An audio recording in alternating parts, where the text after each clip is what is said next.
Olá, povo brasileiro.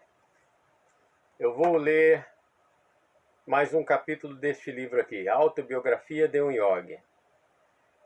Fazia tempo que eu não li este livro. Vou retomar a leitura dele e vou terminar até o último capítulo. O último capítulo que eu tinha lido era o 35. Então, este vídeo eu vou ler o capítulo 36 da Autobiografia de um Yogi. Este livro tem um total de 49 capítulos.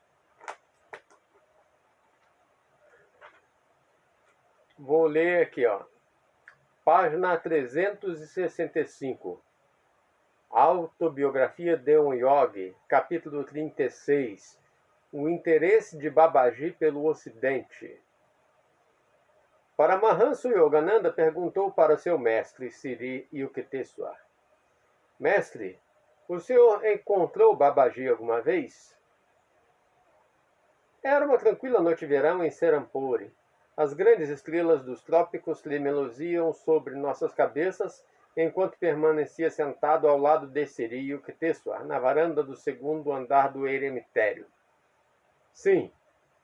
O mestre sorriu à minha pergunta direta. Seus olhos se iluminaram com reverência.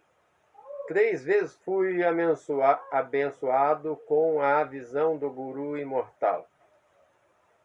Nosso primeiro encontro foi em Allahabad, durante a Kumbh Mela. Os eventos religiosos que se verificaram na Índia, desde tempos imemoriais, são conhecidos como Kumbh Mela. Estes acontecimentos mantêm os objetivos espirituais em constante evidência junto à multidão. Os hindus piedosos reúnem-se aos milhões, a cada 12 anos, para encontrar centenas de sadhus, yogis, swamis e ascetas de todos os tipos. Muitos são eremitas que nunca saem do isolamento dos seus refúgios, exceto para estar presentes às melas, e aí conceder bênçãos aos homens e mulheres do mundo. Eu não era Swami na época do meu encontro com Babaji, continuou Sri Yukteswar. Mas já tinha recebido de Lahiri Mahasaya a iniciação em Kriya. Ele me incentivou a ir à Mela, que ocorreria em janeiro de 1894 em Allahabad. Foi a minha primeira experiência em uma Kumbh. Senti-me um pouco tonto com o clamor e o movimento da multidão. Olhei para todos os lados, mas não vi o rosto iluminado de um mestre. Atravessando uma ponte sobre o Ganges, vi um vulto conhecido, parado ali perto, com sua escudela de esmolas estendida. Oh, esta feira religiosa é apenas um caos de ruídos e mendigos, pensei decepcionado. Gostaria de saber se os cientistas ocidentais que pacientemente expandem os campos do conhecimento para o benefício prático da humanidade não agradam mais a Deus do que estes desocupados que professam a religião, mas se concentram nas esmolas? Minhas cáusticas reflexões sobre as reformas sociais foram interrompidas pela voz de um sannyasi alto que parou à minha frente. Senhor, disse ele, um santo o chama. Quem é ele? Venha e veja por você mesmo. Seguindo com hesitação seu lacônico conselho, logo estava perto de uma árvore cujos ramos abrigavam um guru, com um belo grupo de discípulos. O mestre, figura brilhante e invulgar, com olhos escuros, resplandecentes, levantou-se à minha aproximação e abraçou-me. Bem-vindo, Swamiji, disse afetuosamente. Senhor, eu não sou um Swami, respondi com ênfase. Aqueles a quem eu sou divinamente orientado para conceder o título de Swami nunca o perdem. O santo dirigiu-se a mim com simplicidade, mas uma profunda convicção da verdade soou em suas palavras. Senti-me instantaneamente mergulhado numa onda de bênção espiritual. Sorrindo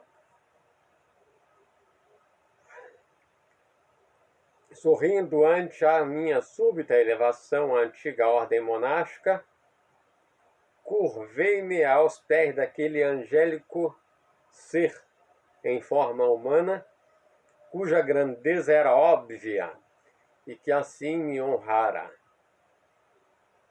Em ocasião posterior, Sri Yukteswar foi formalmente iniciado na ordem dos Swamis pelo Mahant, chefe do mosteiro de Bodh Gaya, em Bihar.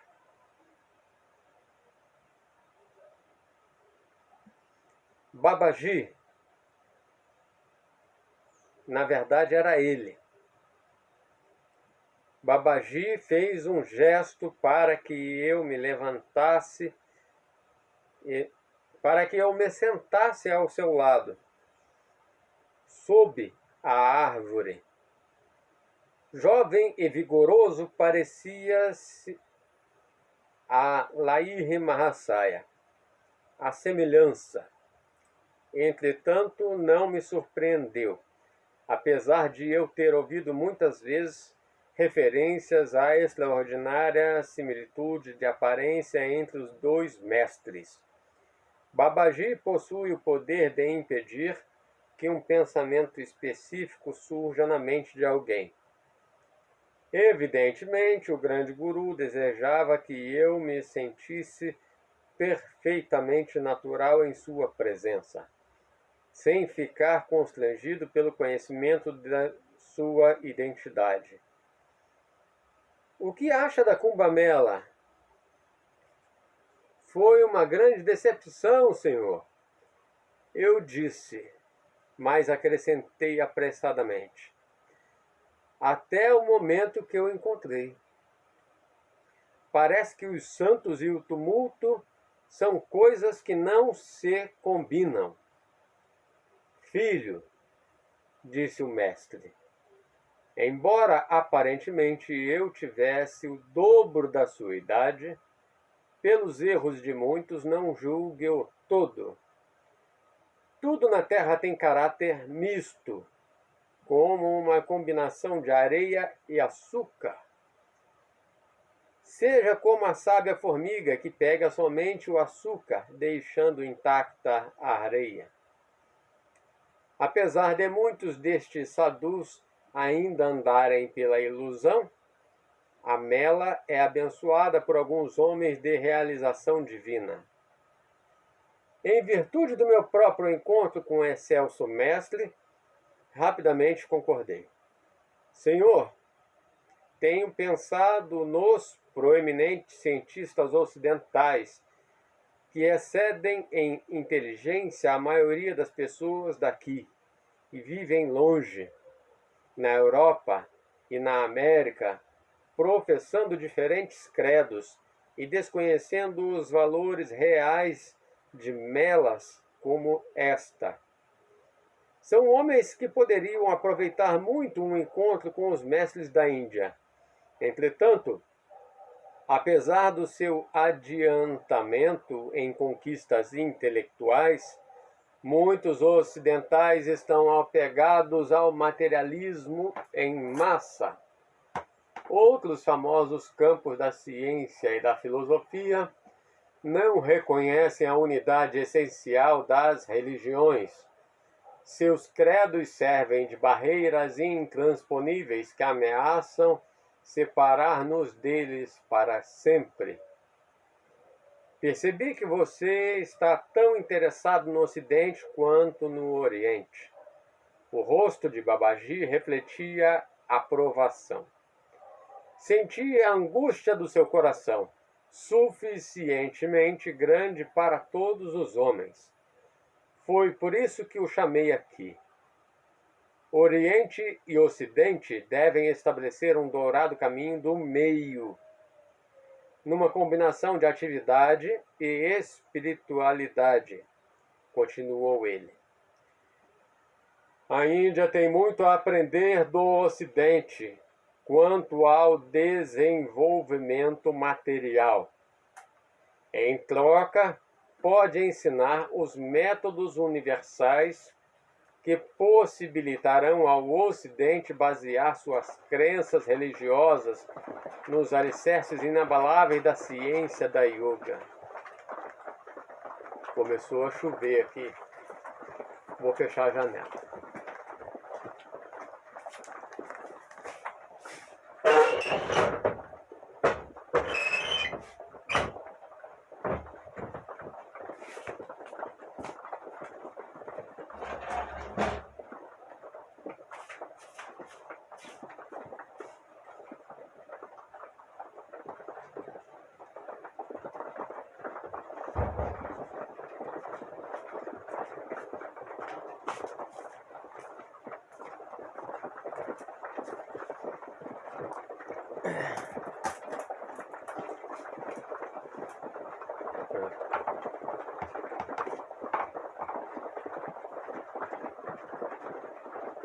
Você, Swamiji, tem um papel a desempenhar no intercâmbio harmonioso que se efetuará entre Oriente e Ocidente.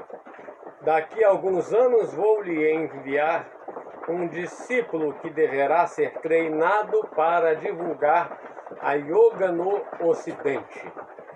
As vibrações de muitas almas sedentas de espiritualidade chegam de lá até mim como um dilúvio. Percebo santos em potencial na América e na Europa, esperando ser despertados.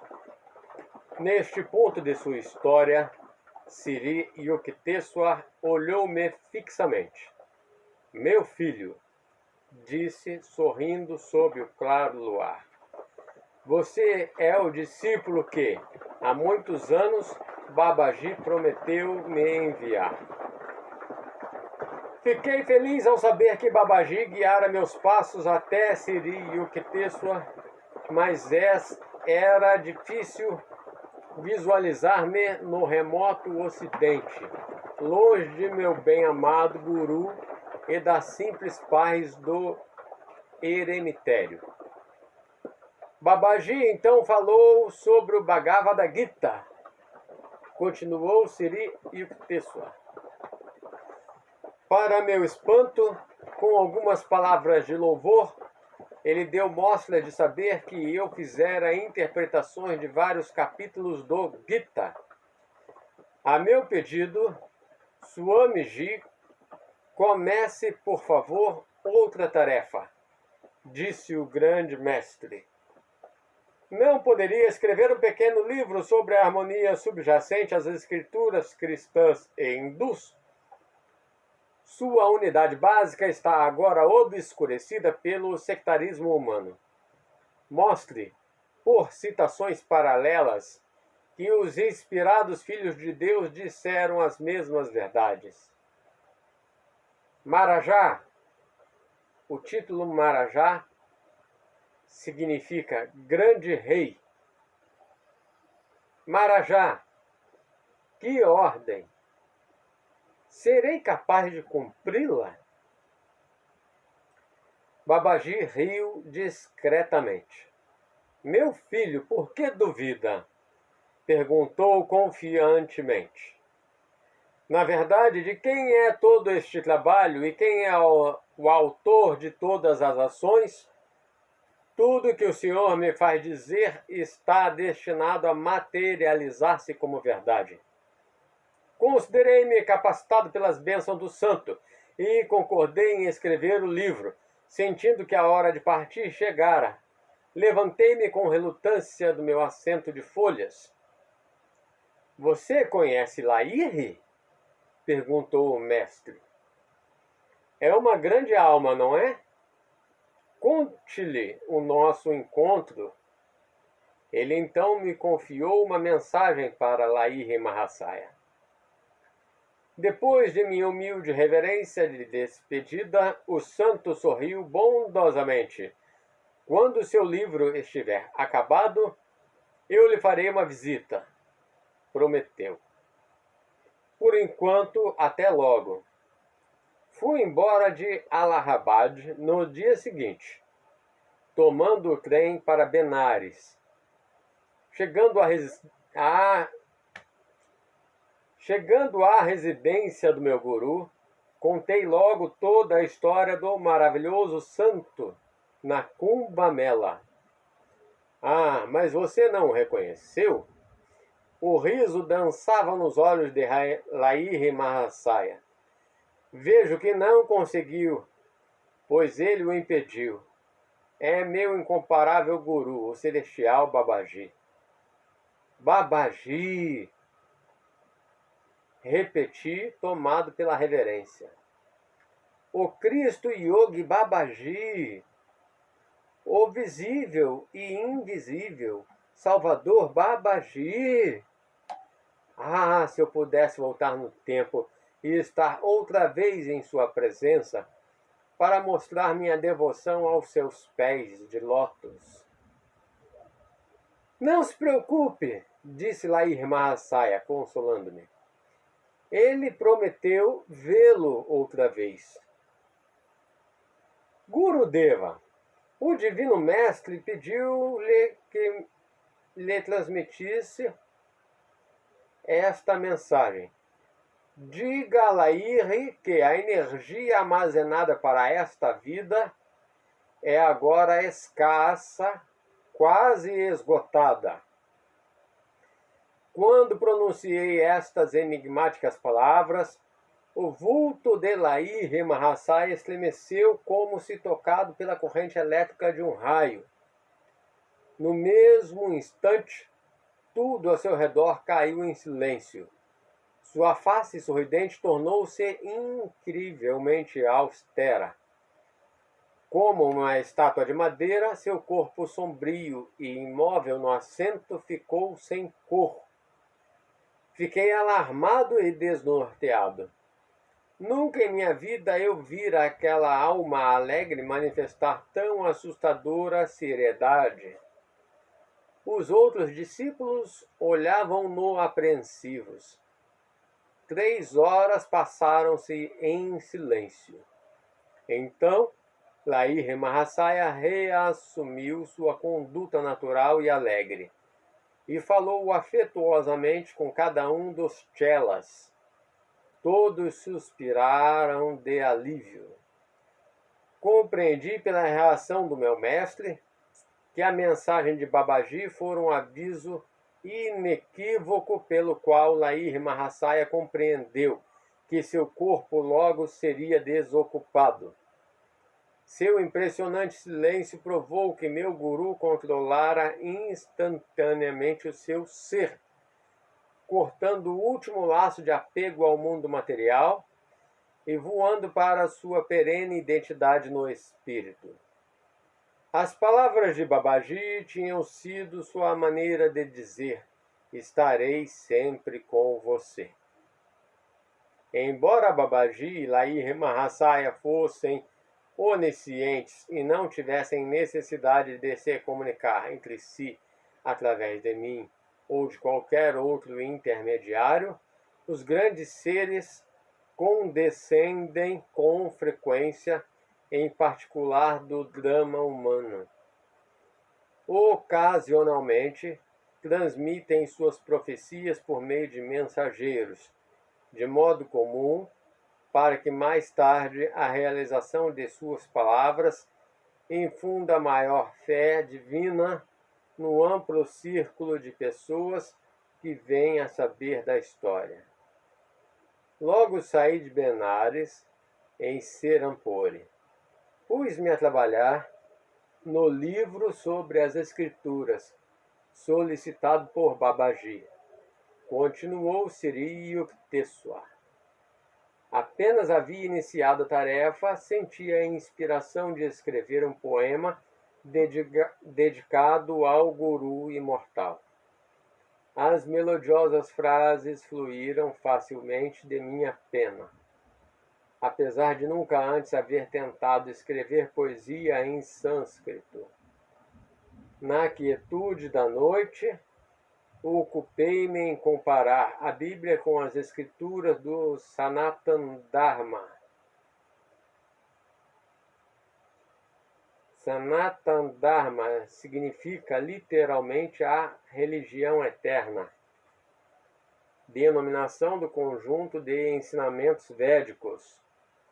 Sanatan Dharma passou a ser chamado de hinduísmo, pois os gregos que invadiram o nordeste da Índia, sob o comando de Alexandre o Grande, designaram o povo que vivia às margens do rio Indo como índios ou hindus.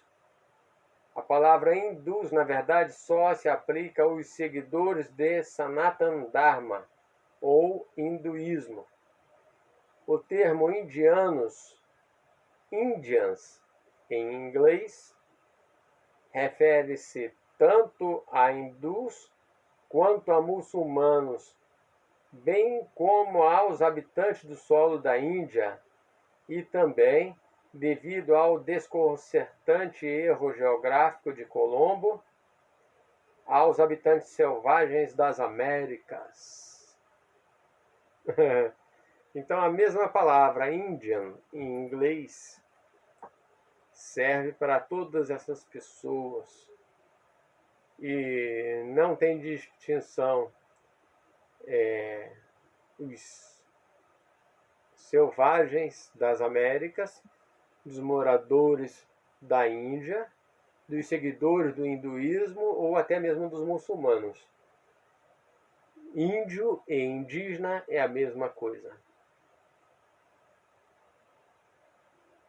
O antigo nome da Índia é Aryavarta, que significa literalmente domicílio dos arianos. A raiz sânscrita de Arya é valoroso, santo, nobre. O posterior uso etnológico incorreto da palavra Arya para designar características físicas e não espirituais levou o grande orientalista Max Müller a declarar pitorescamente: para mim, o etnólogo que fala da raça ariana, do sangue ariano e dos olhos e cabelos arianos comete um pecado tão grande quanto o linguista cometeria se falasse de um dicionário dolicocéfalo ou de uma gramática braquicéfala.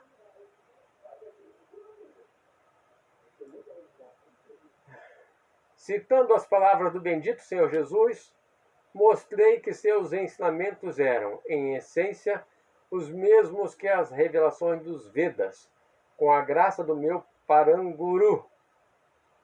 Em pouco tempo terminei o livro, A Ciência Sagrada.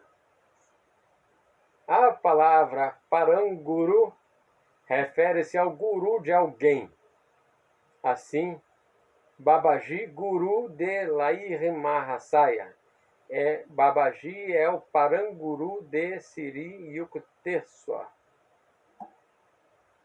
Mahavatar Babaji é o supremo guru da linhagem indiana de mestres que assumem responsabilidade pelo bem-estar espiritual dos membros da Self-Realization Fellowship, que fielmente praticam a Kriya Yoga. O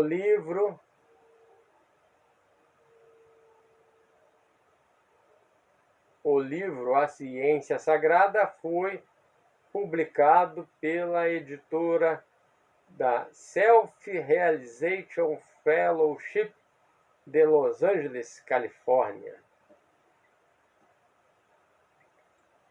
Na manhã seguinte, ao fim dos meus esforços literários, continuou o mestre, fui ao Haighat para banhar-me no Ganges. O Ghat estava deserto. Permaneci imóvel por alguns momentos, desfrutando a paz ensolarada. Depois de um mergulho nas águas cintilantes, empreendi o regresso à casa. O único som naquele silêncio era o da minha roupa, empapada no Ganges, pingando água a cada passo. Ao passar pela grande árvore Banyan, próxima à margem do rio, um forte impulso fez com que eu olhasse para trás. Ali, à sombra da árvore e cercado por alguns discípulos, estava sentado o grande Babaji.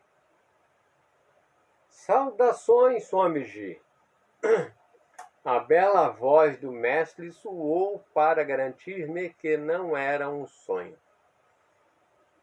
Vejo que você completou com êxito seu livro. Conforme prometi, aqui estou para agradecer.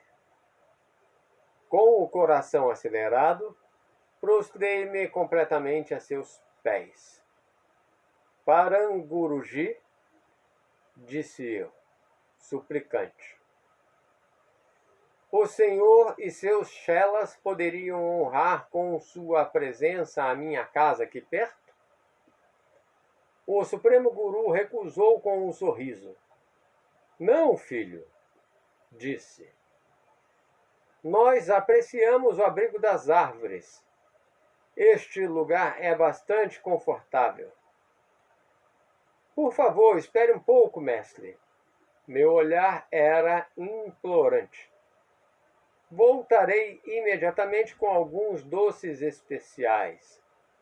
Na Índia, considera-se falta de respeito não oferecer alimento ou bebida ao guru. Quando retornei, alguns minutos depois, com um prato de guloseimas, a grandiosa árvore já não abrigava a trupe celestial. Procurei em todos os recantos do Ghat, mas no fundo do coração sabia que o pequeno grupo já voara em asas etéreas.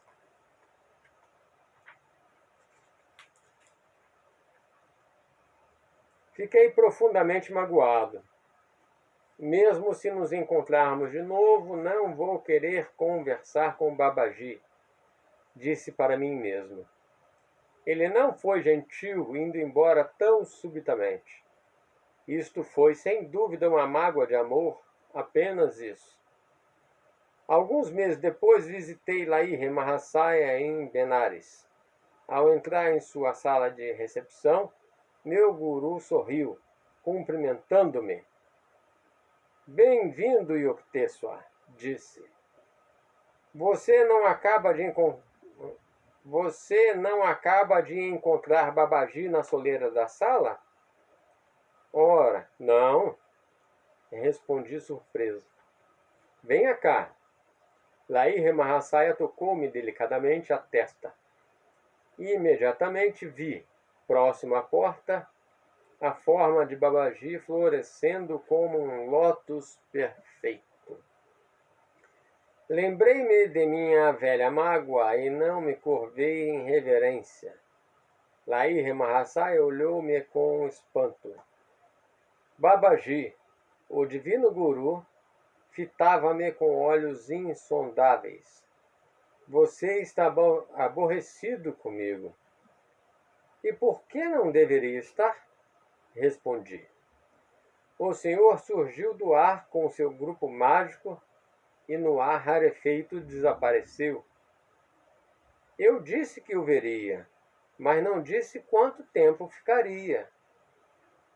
Babagi riu discretamente. Você estava muito agitado. Posso garantir que quase me evaporei no éter com as rajadas da sua inquietude. Fiquei imediatamente satisfeito com esta explicação nada lisonjeira. Ajoelhei-me a seus pés. O Supremo Guru deu mais umas palmadinhas afetuosas em meu ombro. Filho, você deve meditar mais, disse ele. Seu olhar ainda não é perfeito. Você não pode me ver escondido atrás da luz do sol. Com estas palavras, numa voz que soava como a flauta celestial, Babagi desapareceu num fulgor oculto. Esta foi uma das minhas últimas visitas a Benares para ver meu guru, concluiu Sri Yukteswar. Conforme Babagi previra na Kumbh Mela, a encarnação de Lahiri Mahasaya como chefe de família chegava a seu término. Durante o verão de 1895, desenvolveu-se um pequeno tumor nas costas de seu corpo robusto. Quiseram lancetá-lo. Ele protestou. Queimava em sua própria carne o mau karma de alguns discípulos. Por fim, 2 ou 3 chelas tornaram-se muito insistentes. O mestre respondeu enigmaticamente. O corpo tem de encontrar uma causa para seguir. Concordarei com o que quiserem fazer.